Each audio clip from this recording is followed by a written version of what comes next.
There we go. Does that Okay. ever look like a hornet? Yeah, it Black- does. But it's Yeah, actually a caddis pupa. The materials are fairly straightforward. Underneath here, there's a lead weight body to give the body some shape. Mhm. The white yellow material is wool. It's basically, for me, it's just embroidery wool. Mhm. And what I've done is I've for the smaller flies, I've thinned it out a bit by stripping some of the strands out. The colored stuff is Midge Flex. It's this stuff here. This one is sort of a brownish color. You can do this in green, I think, too. That's another option. The legs are partridge. The little horn bits at the back here, that's either mallard or teal flank. And the thorax is a dubbing. Now, the first couple that I did, I used possum, but I found in watching his videos closer that he had used seal fur. So I'm going to use some olive seal. And it's got these little melted monofilament eyes. And I'll show you those, how to make those things. So I'm going to do it on a size 10. That's a size 10. Oh, sorry, 12. That's a 12. It's a partridge hook. So it looks like a size 10. Here's a size 14 in the partridge. So again, that's more like a little bit bigger hook.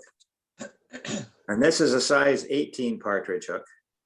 I finally got down to size 18. I sweated this one a little while. A little trickier to do some of this when it's that small a hook. Now that's a partridge size 18, so it's probably a 16 in actual size. But I don't think you want to go smaller than that. So the first thing we need, and I'll get the hook. So this is the size 12 partridge. It's a Czech nymph hook. And most of the Czech nymphs are actually caddis nymphs. And I get this in the vise, make it sure the vise is nice and tight so it's not going anywhere. Now, the first order of business is to get some weight on here. And it's not just weighting the fly, but it's also giving some shape to the body. Now, what Davey McPhail uses is lead sheeting that has been cut thin. And you can't buy the lead sheeting, but what you can do is you can get this stuff, which is lead tape that is used by golf club places to adjust the swing weight on a golf club. They wrap it around the shaft to adjust the swing weight.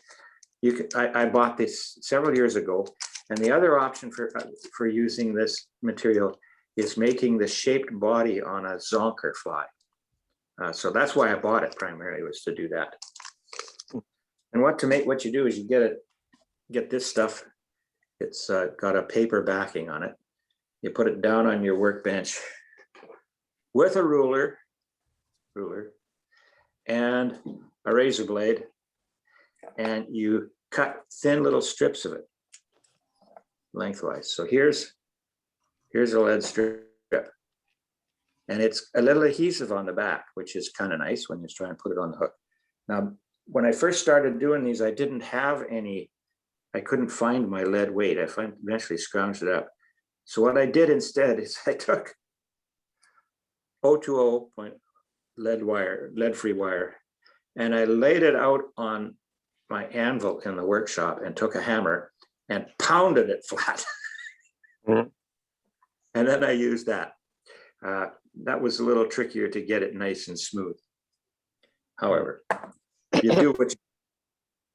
So what we'll do is we'll start with the lead weight, and we're going to put it on the hook like we would normally put on a piece of thread. And I'm going to start way down here around the bend, and I'm just going to wrap that tiny little bit, and I do it at an angle, because now when I wrap forward, I'm not going to overlap. I'm just going to make one wrap touch the previous wrap. And I'm going to wrap this up the hook shank. until I get up here. And I don't want to crowd the eye too much. That's about as far as I'm going to go.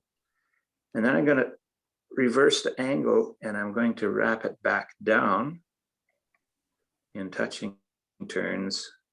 I'd say about halfway, and then I'm going to pinch it off.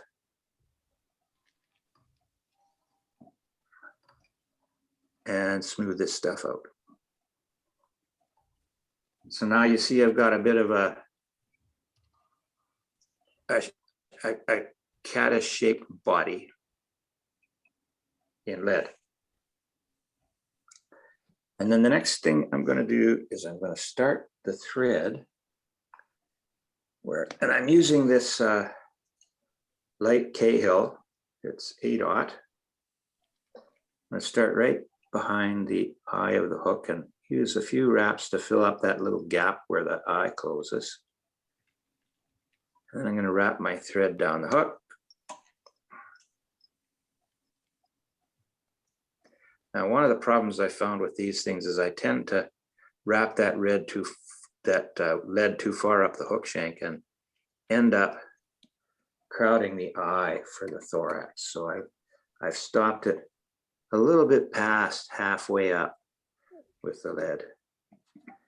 And then it's going to spend a bit of time here with lead, and I'm going to make the thread. I'm going to make the thread cover the lead fairly smoothly, filling in any little gaps and bumps to try and create a bit of a smooth body. And particularly at the transitions at the end, I'm going to build up the thread so that I have a nice taper from the hook shank up to the end, particularly the bulky end of the lead. Okay, that's good. Now the next thing I'm going to do before at some point here, I'm going to tie this thread off. I'm going to come up, and about 1 eye width behind the eye, I'm going to let my thread hang. Now I need to make these little monofilament eyes, and I'm using 15-pound mono. That's the biggest colored mono that I have.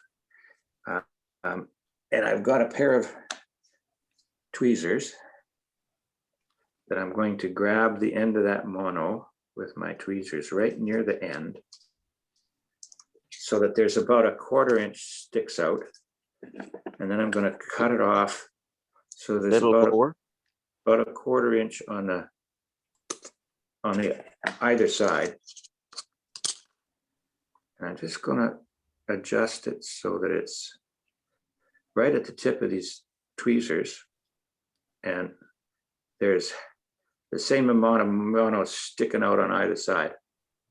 And so what I'm going to do now is I'm going to use a lighter to melt that mono into little balls. And how do you like my lighter? I've had this thing for years. That's great. It's a barbecue lighter. And sometimes this thing is takes a minute to get a flame. Not going to give me trouble today. There we go. So I get this close to the side, and I'm going to melt that mono right down. It gets on fire. And then you blow it out, flip it around, and do the other side. Come on. Come on. Be nice. Come on. This thing is not reliable for some reason. It's just like a real fish. Yeah, it's just like a real fish. It's not reliable. Crap. Have you got a butane canister in there? It There we may go. be running low. Yeah, it's got butane inside. There we go. It's just, so there we go. I can put my fish away. Now, then I take this little eye, these little eyes that are dumbbell shaped, And I'm going to tie them on like I would a regular dumbbell eye, but they're a lot more finicky to work with. Now, Davey does this with them in the pliers still, but I have not figured out how to do that. There we go. I just need to get him on there. There we go. So I tie it across, then I put the eyes in position, and I'm going to tie from back to front. And I'm just going to go across like this, back one side and then the other side, and make sure they're centered and tied down good and snug.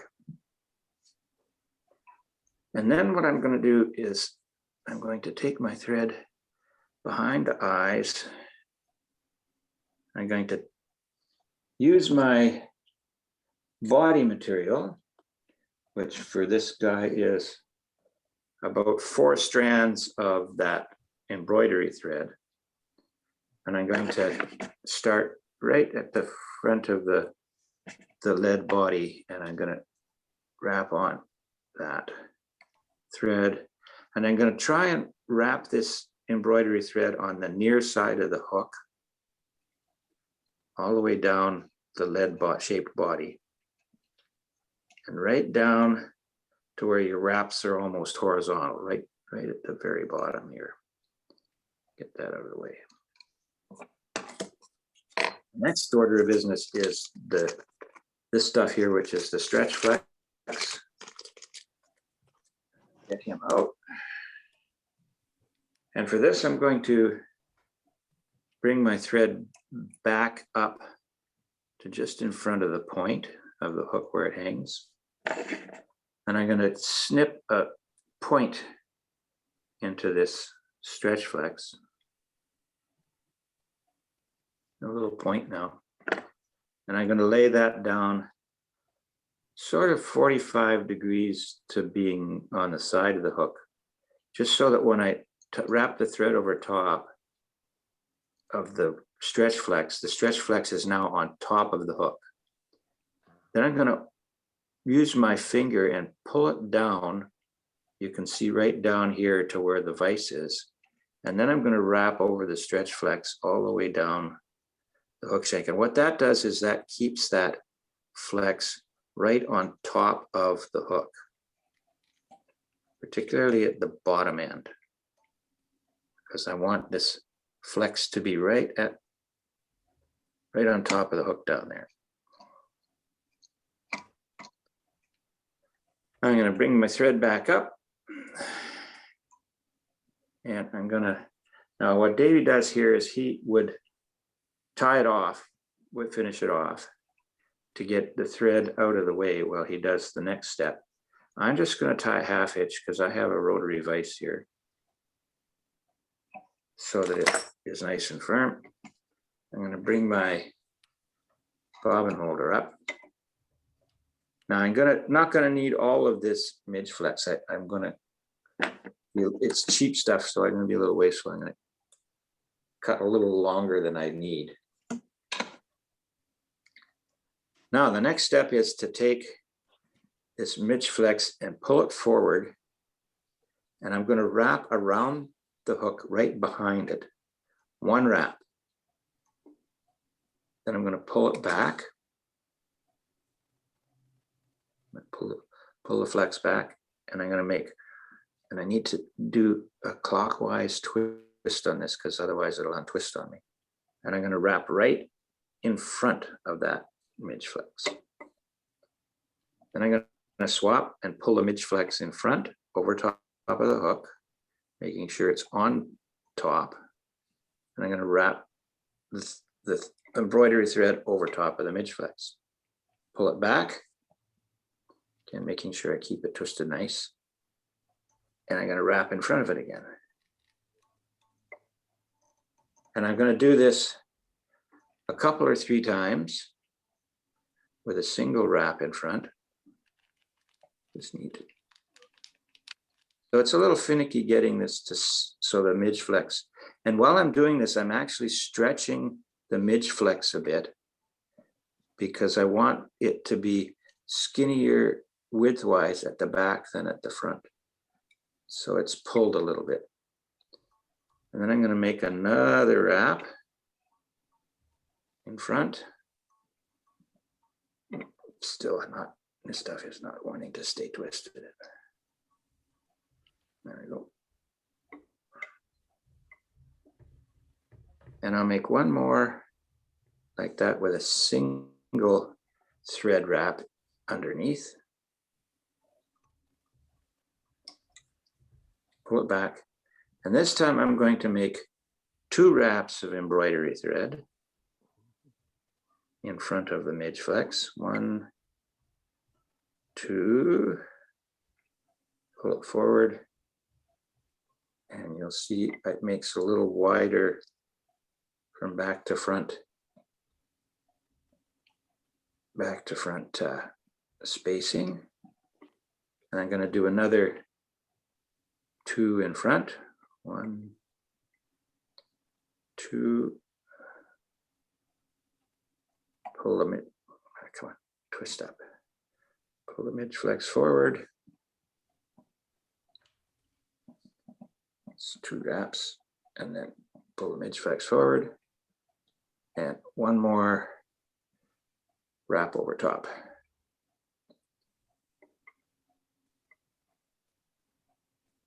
Like so. Pull the midge flex back.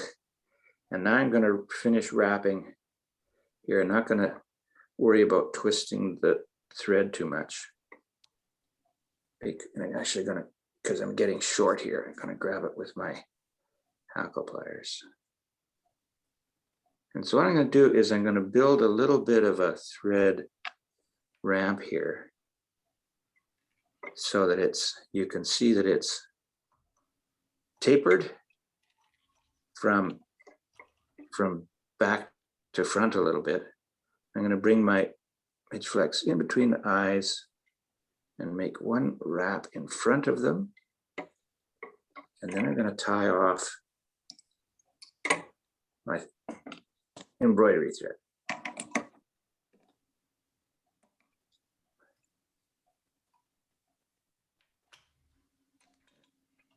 Good.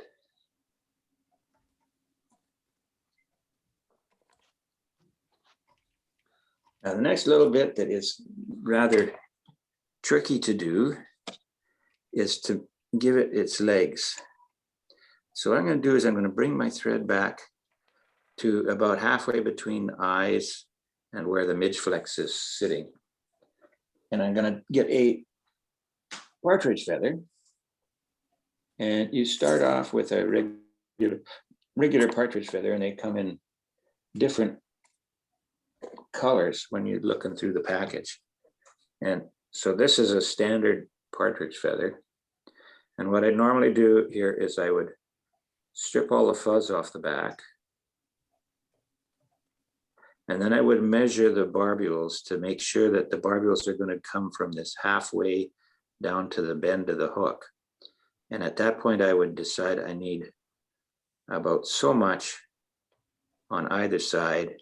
And then I would trim this little guy out. Now I have a slightly better one here. This is a little better. It's got a little longer fibers. You can see I've got,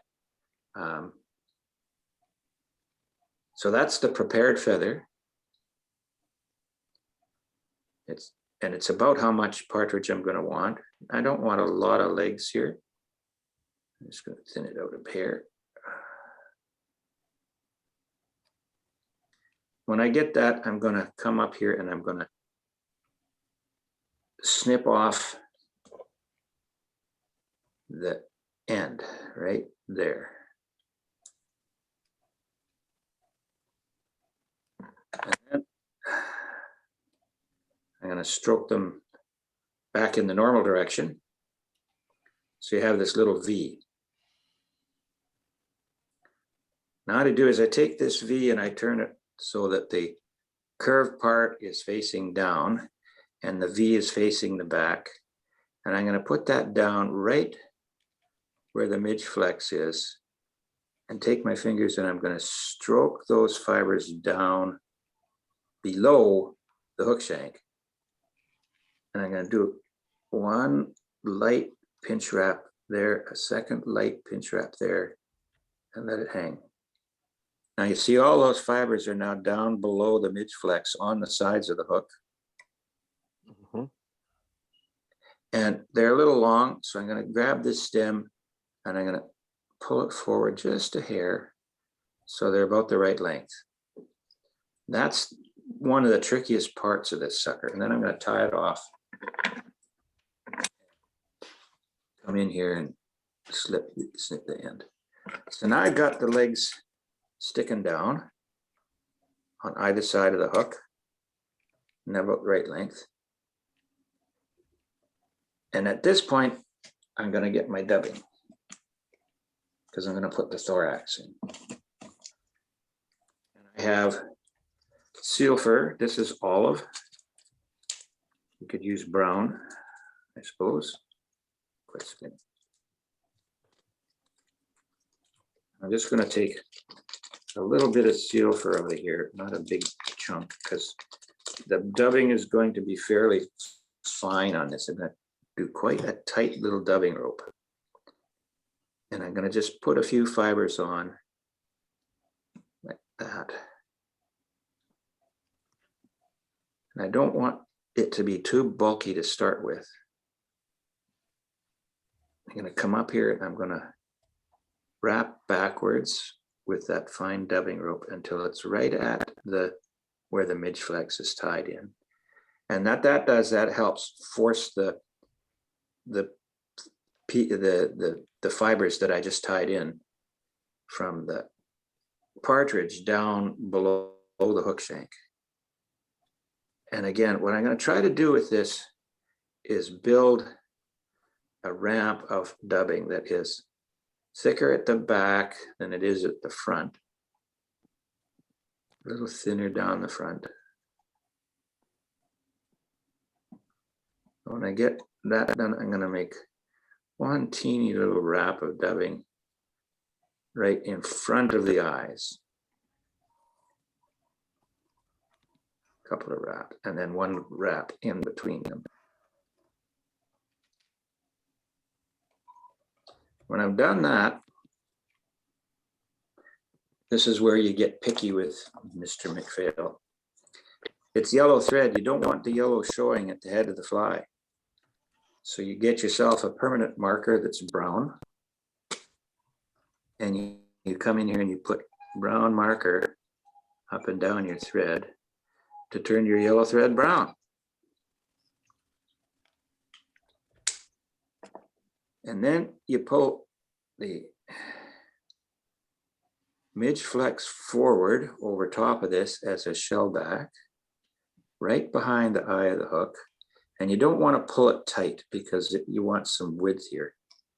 So I'm going to put a couple of wraps there, right behind the eye of the hook. And again, I'm going to leave that midge flex hanging out because what I'm going to do next is I'm going to pull it back and tie it off. But before I do that, next comes the really tricky part, or the part that I find really tricky, is I'm going to put these little antenna things on. He calls them horns. And I want like 2 fibers of, this is mallard flank on either side. That's actually 3. It's okay. And I pull them off the stem. And I'm going to tie it so the curve is facing down. And I want them about the length of the shank of the hook. And I'm going to tie this on right behind the eye, one wrap, try and position them so that they're the right length. And initially they're going to stick up in the air. Then I'm going to get, where the hell to put the thing on that? Then off the opposite side of the feather, I'm going to pull another 3 strands off the thing, and I'm going to turn them around. And I'm going to face them the other way, crosswise, so they're about the same length. angled across the eye as an X. I'm going to go down with one wrap and place them, and then adjust the length so they're the same length as the other two. Then I'm going to wrap forward right to the eye, good and solid. Now Davey folds these back before he cuts them off, but I'm going to cut these little butt stems off right tight now before I pull that midge flex back. And then I'm going to grab the midge flex. I'm going to wrap that down. I'm going to bring my thread back behind the eye. And I'm going to make one light wrap behind the eyes to pull those horns down onto the top, a little bit behind the eyes. There you go. And then I'm going to take my midge flex and pull it back and tie it down. When it's down good and snug, come in and trim it off.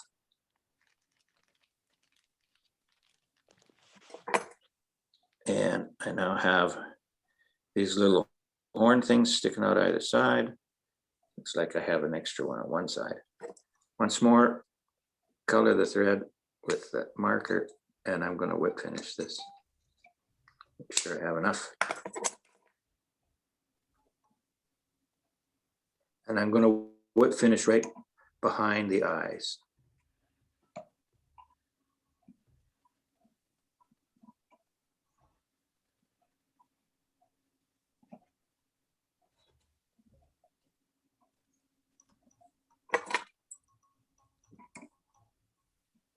Now to make it look pretty, I want the horns to be the same on either side of the hook, and I ended up with an extra fiber on one side.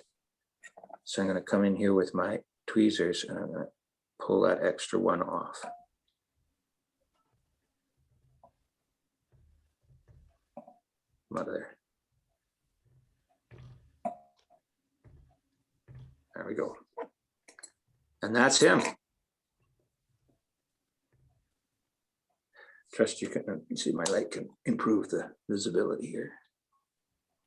So we got these little horns on the top at going back about hook length. We got the fibers on the side. And the last thing we do is I come in here with my roughing stick and I will loosen up the dubbing on the bottom to give me some legs there. There you go. And that is the Davy McPhail caddis pupa. After putting so much effort and tying such a beautiful fly, you almost don't want to fish it because it's so much work. Yeah. So this is one of those things where you want to try and push your tying skills from time to time. It'll make tying simpler flies a lot easier. Dave, where'd you get your markers for waterproof markers? Opus art Opus? store. Okay. Some of these have been around for a while, where I bought them in Edmonton. I've got a raft of different colors. These are Letraset markers. Pantone makes them as well. The nice thing about them is off one end, you have this broad marker end with a chisel point. And on the other end, you have a point. And with what they call the Tria ones that are made by the other company, not Letraset, by Pantone, they actually have two caps on this side. They have this size of point and then a really, really fine point. And what's nice is you can pack a couple of these of different colors in your vest and you can change the color of your fly because they're waterproof. I've done it with the black ones. Had a fairly bright fly and it wasn't working. Took out the old black marker and marked it up, and geez, I started catching fish. Would they be available at Michael's or someplace, hobby shop? I don't know about Michael's, but the Opus Art Store for sure has the whole collection of them. What, you got an address? Opus Art. It's right across the street from Capital Iron. Okay, Store. down there, I'll find it. It's Yep. not on store, it's on the street that right angles into store, but it's right near there. And Half a block from the entrance to Capital Iron. would bead chain eyes work instead of the melted monofilament? Well, they're big, they're too much bigger. These eyes are really small. Okay, And what he did it with a little heavier mono, probably 30 pound or so. And he used yellow, fluorescent yellow mono. I didn't have any, so I'm just using what I have. So I think it was Phil Rowley, although I'm not 100% certain, who uses Sharpies. This is the fine version. Yep. And then I also bought this set, which has a whole bunch. But Yeah. the only difference is the art markers, you get an incredible variety of colors and very fine differentiated colors. Yeah. So you get more options with that. Yeah, you do. Yeah. And like I say, you get those different one marker has the different sizes of points. Yes. And that makes quite a bit of difference, being able to be able to get in and just touch up things or maybe color something entirely. Yeah, I forget who I learned that from. Probably some of it from my wife, who has been into art for a while. She uses them not too much anymore because she's more into watercolor than she is into, and pencil crayon than she is into other stuff. So these days. Good. So that's that. So Florin is on for a much simpler pattern. I don't know whether you can see this fly, but it's made with the pearl mylar tubing. Yeah. And the lateral line is just a little fine black marker that you use to do that. Yeah. So you can use it for all kinds of stuff. Now, if you wanted to be really creative, you could tie a pattern using all white material and then color it up in different colors with markers, as opposed to having a whole selection of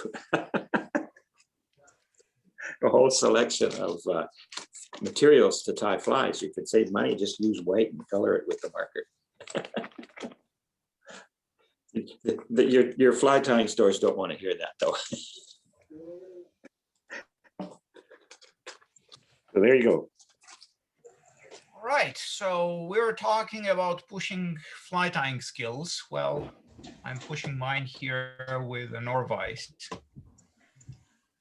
I've decided I'm gonna take the plunge and learn to tie rotary, as in use my right hand as little as possible. This is a 52 Buick. Now, the funny thing about this 52 Buick is it's a fairly simple fly. Nobody really knows why it's called a 52 Buick. And it Because seems you to be can't somewhat of a 52 Buick. It seems to be a little bit of a disputed fly between Alberta and British Columbia. This is the Alberta version of it. You can actually get this. It's posted on the website of Northern Lights Fly Tyers.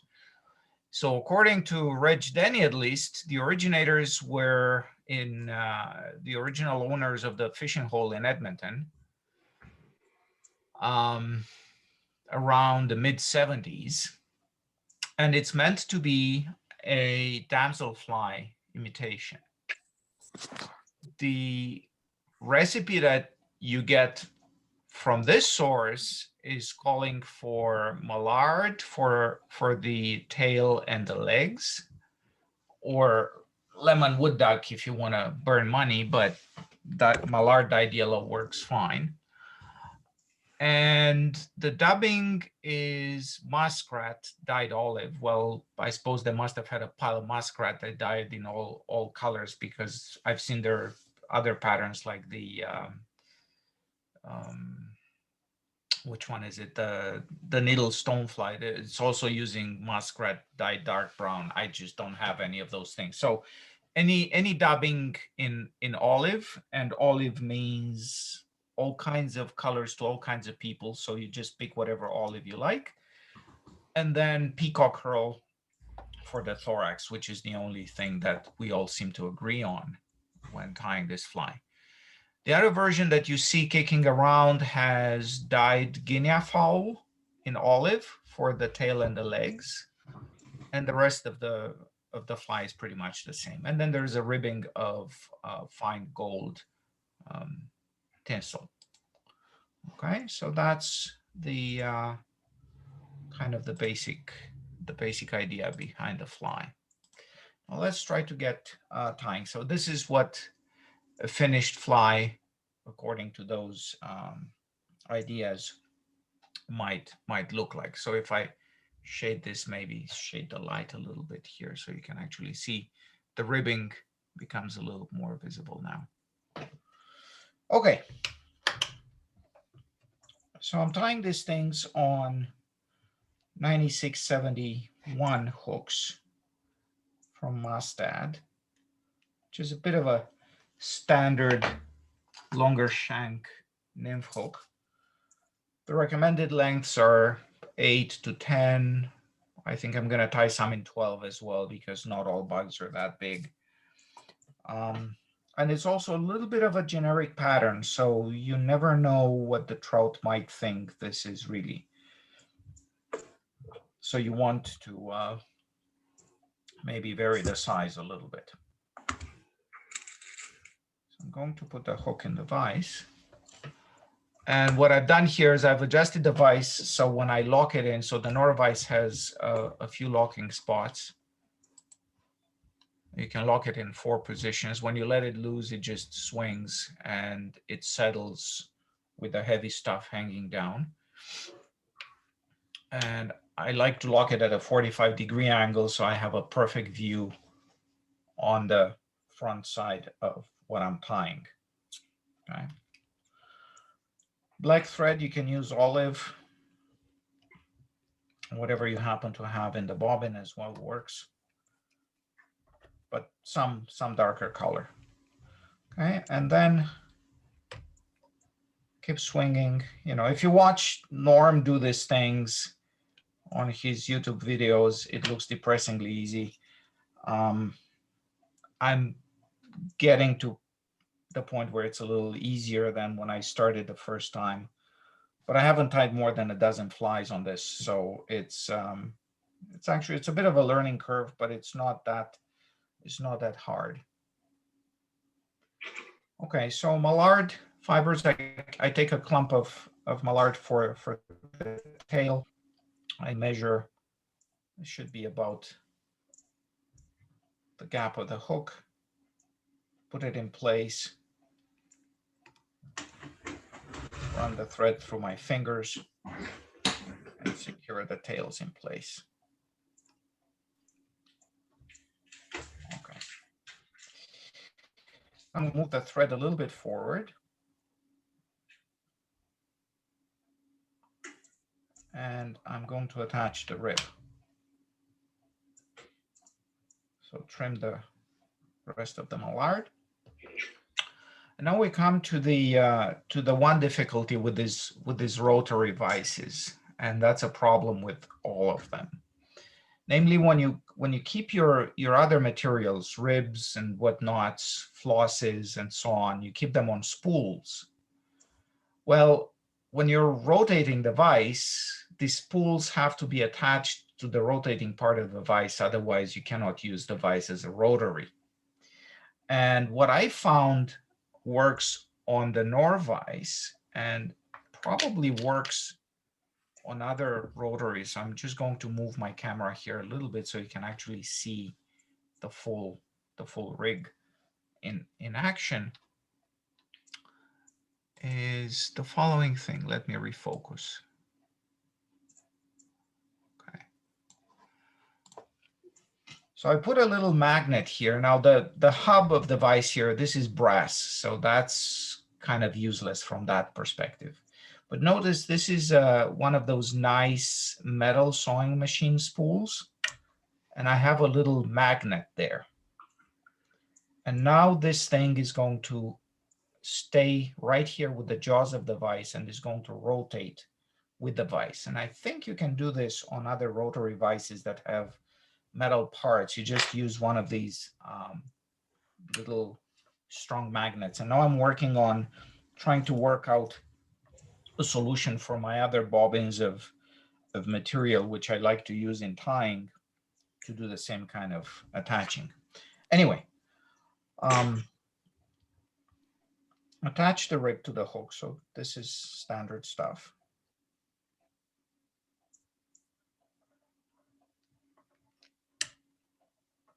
And then secure the bobbin of material there.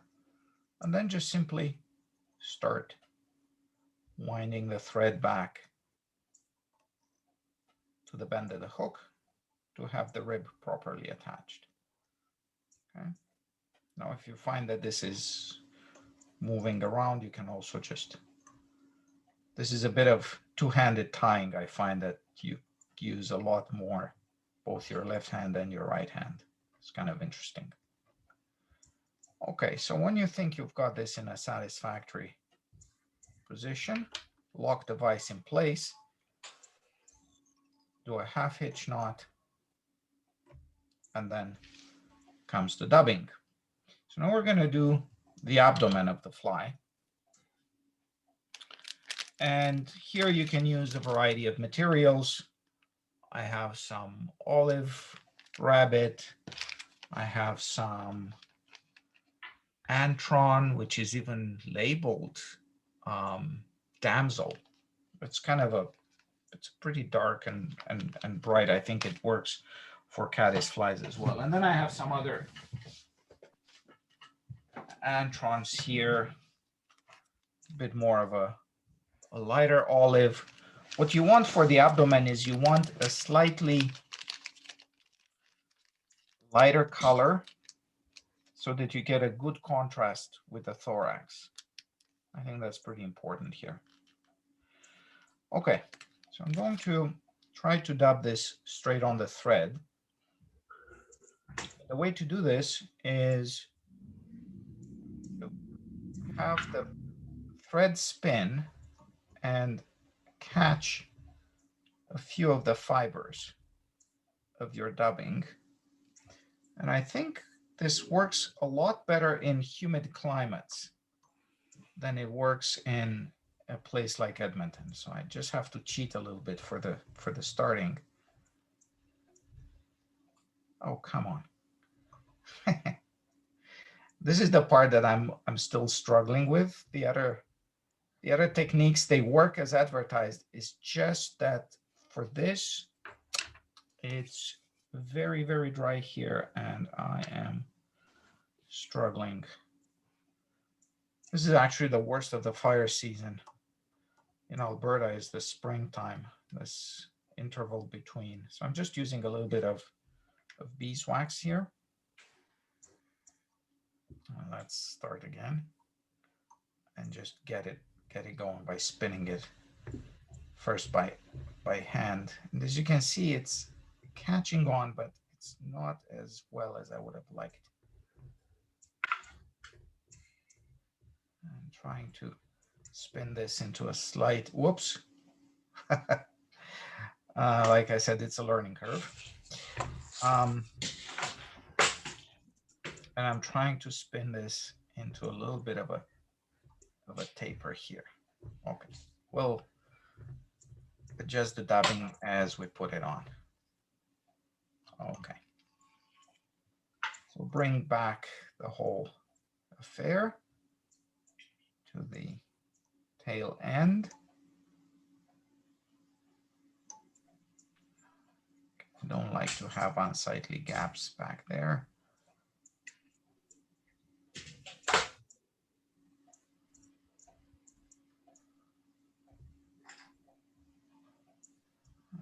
There we go. Okay, now another half hitch here so I can put the rib on. Kind of get carried away at this point, and I forgot to put ribs on a few flies already. Okay, so now again, I try to counter rib this, so turn it in the other direction so that the rib is a little bit more in evidence.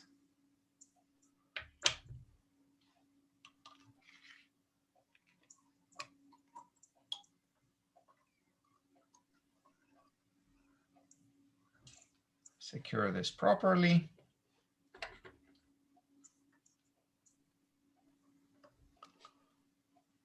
And then on for the front. Now I think I can maybe move the camera again because I showed you the stuff that required a little bit more.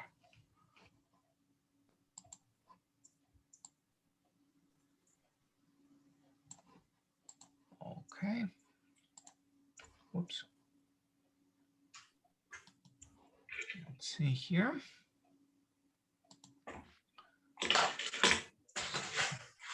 Let's darken it a little bit. Okay.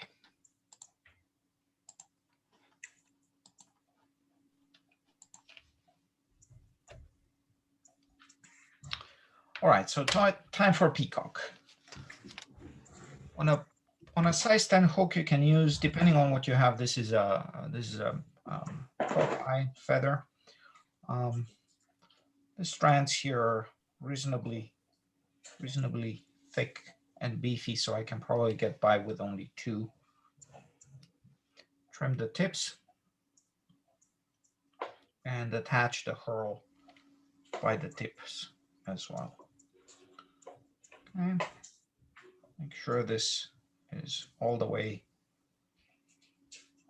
back here a little bit. And one more half hitch.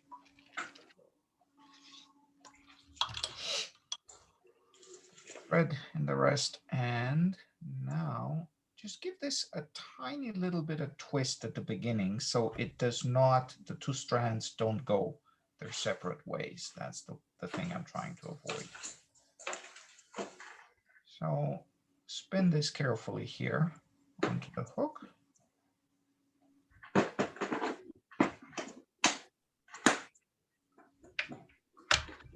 Lock the vise again.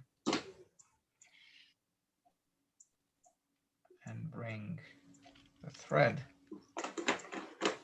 up front. Okay. You should lock the peacock in place nicely. Trim, and now it's time for the throat of the fly, which is also going to be mallard. So take a few more fibers of the same, from the same feather. This is the yellow dyed.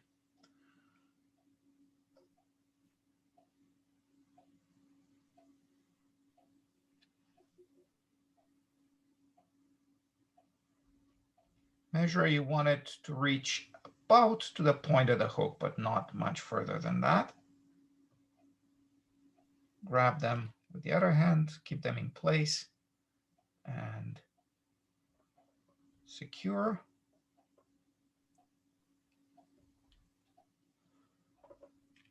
And I like to fold this back and wrap a few times over it. This will double lock the mallard in place. And now I've got my legs tied in. So now it's time to do a few tiding wraps and a couple of whip finishes. 1 and 2. Just take a quick look at this, make sure there are no boo-boos anywhere. This looks all right. This is free to move. This is a straight fiber. Okay, I consider this to be done. Lock the vise, cut the thread, and it's ready for the fly box. Easy fly. I've already tied a dozen or so in preparation for, you know, kind of learning to use the rotary vise and all of that. That's fun. That's it. We're done with time to spare.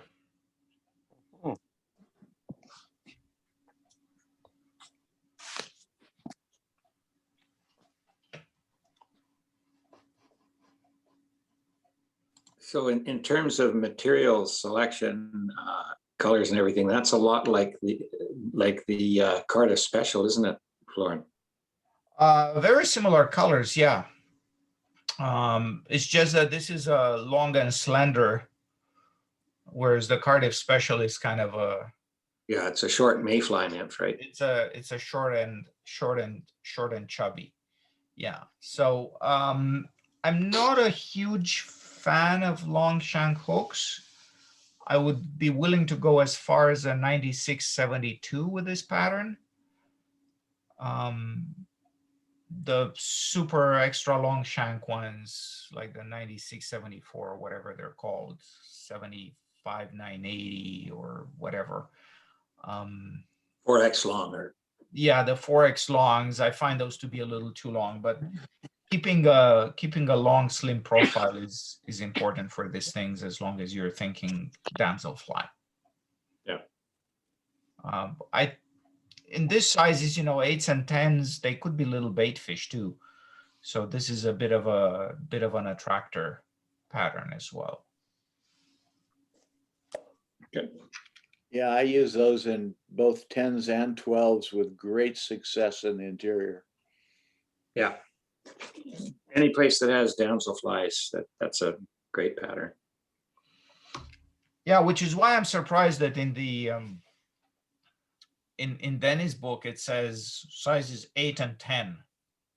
It's pretty, you know, it doesn't mention 12. I'm like, why wouldn't you tie this in 12s, especially if you do long hooks? You know, makes perfect sense to do 12s. Well, once again, thanks, guys. Every week I learn lots from you both. Thanks a lot. So have we got any requests for next week? Anything somebody would like to see done?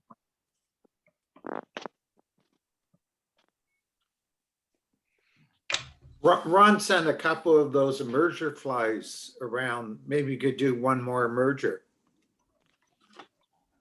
Like we could reprise the snowshoe hare one. Yeah, it's been a while since we did that one. Yeah, I can look that up. I've still got lots of rabbit feet stuffed away in my tying desk somewhere. How about a sculpin pattern?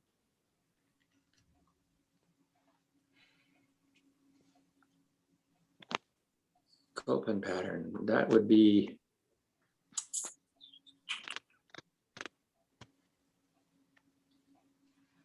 I'm trying to think what we could do. Like that would, we did a Clauser minnow not that long ago, which is typically a sculpin pattern. I'll give it some thought. I'll see if I can find my snowshoe hare flies and figure out if I can remember how to tie them.